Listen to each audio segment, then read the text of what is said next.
c'est Monkey Déchirou. Aujourd'hui, on se retrouve pour une review du chapitre 1 du manga Boruto. C'est parti. Tout d'abord, ils nous ont inclus une scène où il y a un combat entre, je crois, un homme qui s'appelle Kawaki et Boruto sur la falaise, je crois, d'un mont sacré dans le village de Konoha. Et donc on voit, il y a un combat. Et donc il dit que Kawaki dit que l'âge des ninjas est révolu. Il dit, je vais t'envoyer rejoindre ton père, Boruto. Et là, on se dit, mais on est choqué, on se dit, Naruto est mort. Ah là là là là. Ça fait quoi? C'est depuis, je crois, 1999 que Naruto est là, et là on annonce qu'il est mort. Bon, c'est pas grave, s'ils annoncent la mort pour clôturer Naruto et pour recommencer le manga Boruto, ça c'est bien. Mais si c'est juste pour le plaisir, non, là quand même, là j'exagère, pardon. Du coup, là on a la scène du combat et on voit des tatouages sur le bras de Boruto et de Kawaki. Alors on dit peut-être c'est une technique, ou alors, je sais pas, c'est son design, mais après on va apprendre qu'il y a des objets, et des objets pour utiliser le ninjutsu et tous les arts. On n'a pas besoin de chakra pour les utiliser. Et à mon avis, celui qui l'a fait, il est louche, hein, je vais le répéter plusieurs fois, il est louche. Peut-être que c'est un effet secondaire vu que je crois que c'est la même main qui l'utilise. On sait pas. Puis là on voit directement que le design de Boruto il vient de Sasuke. Tandis que Kawaki, on ne sait pas trop. Personnellement, j'aime pas trop son design. Mais bon, c'est pas grave. Après, on voit aussi quelque chose qui nous tape à l'œil. Konoha est complètement détruit. Je ne sais pas, ça ne peut pas être une explosion parce qu'il y aurait des signes distinctifs d'une explosion. Mais là, on a l'impression qu'il y a eu une grande guerre. Donc après les grandes guerres qu'il y a eu, on peut imaginer qu'il y en a une autre avec des autres soldats, vu que là, on le répète, tous les Kage, les villages sont tous amis. Un youtubeur qui s'appelle Gonzaro, oui, Gonzaro qui en parle de ça, allez voir sa vidéo. Il a les mêmes arguments. On dit, ils sont tous potos. Et voilà, il peut pas avoir. Il faut se demander qui sont les méchants. Moi, je pense qu'il y en a qui vont dire que je répète, mais c'est pas grave. On peut dire qui sont les méchants. C'est bon. C'est ceux qui n'avaient pas de ninjutsu, ceux qui n'étaient pas pendant la guerre, ceux qui n'ont pas des grands pouvoirs. Bah déjà, prenez l'exemple de Kawaki. Hein. À mon avis, lui, il a juste... il s'est juste aidé de son objet. Et, c'est simple, hein. On met une technique dans un rouleau, on l'enferme, le rouleau devient tout petit, on l'enferme dans la machine qui est dans le bras. Boum, tu balances et là c'est fait. Même Konomaru dans le manga l'a montré. Il y a quelque chose qui m'a vraiment tapé à l'œil, et je pense que vous aussi, c'est l'œil de Boruto. On dirait un mélange entre le Byakugan et le Tensengan. C'est peut-être ça, hein, peut-être que... c'est avec le clan de Hinata et le clan Uzumaki, peut-être que ça a fait ça. Après, pour le Tensengai, on peut pas dire quelque chose, un argument valable. Mais peut-être que c'est soit une fusion, soit un développement unique de Boruto. Et on peut voir qu'il peut distinguer le chakra avec cet œil. On l'a que vu avec sa pupille droite. On ne sait pas si c'est avec la gauche, mais je ne sais plus qui a dit dans le manga. Dès qu'on a un œil, genre par exemple le Sharingan, ou une autre phase, plus on a un œil qui est atteint par ça, plus c'est puissant. Si on a les deux yeux, la puissance est divisée, c'est un peu normal. Par la suite, on voit Boruto qui narre que c'est son histoire comparé à Naruto, parce qu'il dit que Naruto c'est le shinobi qui a accompli son rêve, que lui son rêve ce n'est pas d'être Hokage mais d'être libre, je crois. Non, en fait non. Oublie ce que je viens de dire. En tout cas, il narre que c'est son histoire, que c'est pas celle de Naruto, même si l'histoire de Naruto est liée avec son histoire. Ensuite, il va se passer quelque chose qui m'a vraiment surpris. Il fait le multiclonage. Alors déjà, je crois que c'était une technique interdite dans Naruto. Je crois que Naruto, il l'avait utilisé en volant le parchemin au Hokage. Déjà, il y a plusieurs incohérences vu que le Hokage, c'était la personne la plus importante. Et donc, le bâtiment est le plus protégé, sauf que lui, il l'a volé. C'est qu'un petit gamin. Et là, Boruto, qui est encore un gamin, un gosse, qui utilise le Kagebuchi no Jutsu. Alors là, si c'est pas incroyable d'utiliser une technique interdite, non mais là la génération ils sont vraiment puissants comparé à celle de Naruto. Hein.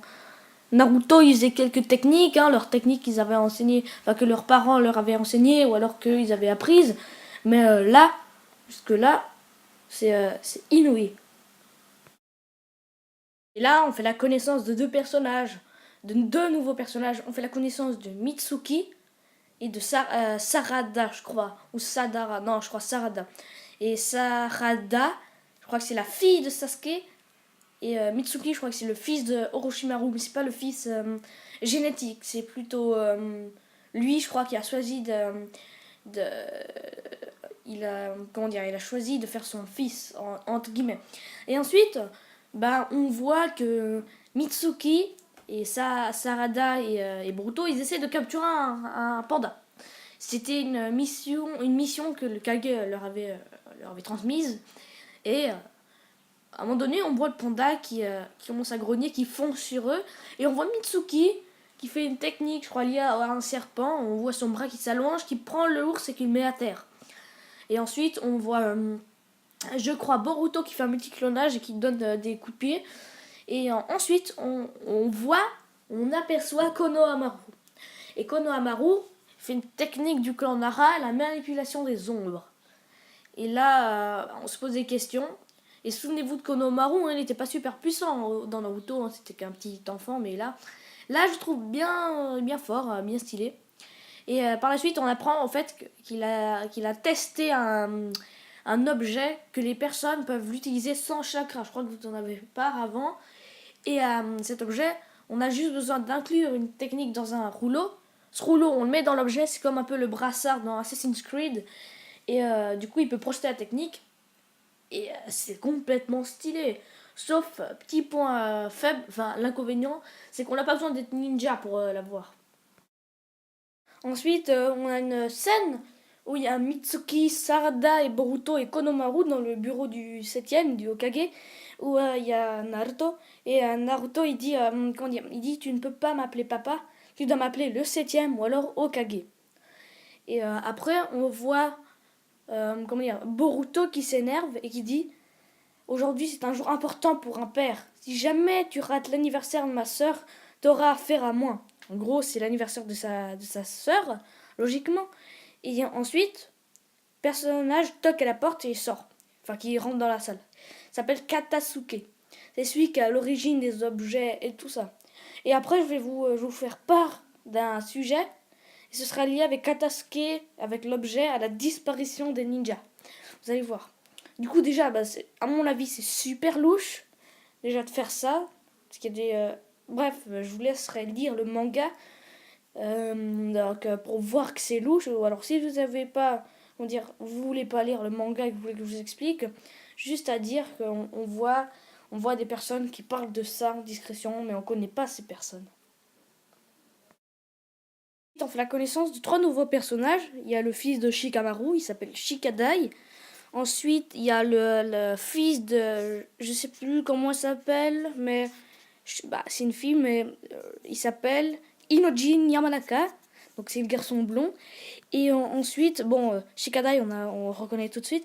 Ensuite, on voit une fille, j'ai oublié son père, comment il s'appelle, mais elle s'appelle Chocho Akimichi. Et du coup, on voit qu'eux, ils veulent s'inscrire comment dire, à l'entrée dans l'académie des shinobi et tout ça. Et ensuite, ils reçoivent une lettre de leur mère. Et du coup, ils veulent se donner à fond. Et après, ils décident de partir parce qu'ils ont rendez-vous avec Boruto. Et après, on les voit dans une salle de restaurant, dans un restaurant, où ils sont en train de jouer aux jeux vidéo. Et après, il y en a Mitsuki, Sarada oui, Mitsuki Sarada qui les interpellent et qui disent Boruto, viens t'inscrire, on a besoin de toi parce qu'il faut former une équipe de 3 pour l'examen des shinobi. Du coup, ils font ça et après, on apprend que donc Sarada, elle veut devenir Hokage, mais que Boruto lui dit moi je ne veux pas devenir Hokage parce que l'entourage de Hokage en pâtit tout le temps. Du coup, c'est par rapport à son lien familial qui dit tout ça. Et puis, je crois que ça se clôture comme ça, la scène. Ensuite, il y a Mitsuki, Boruto et Sarada qui sort et ils croisent Imawari, je crois que c'est le nom de la petite sœur de Boruto, mais je ne suis pas très sûre. Et Hinata, donc la mère de Boruto, parce que là c'est l'anniversaire de leur sœur, du coup ils doivent rentrer avec Boruto. Et quand ils rentrent, ils croisent leur père.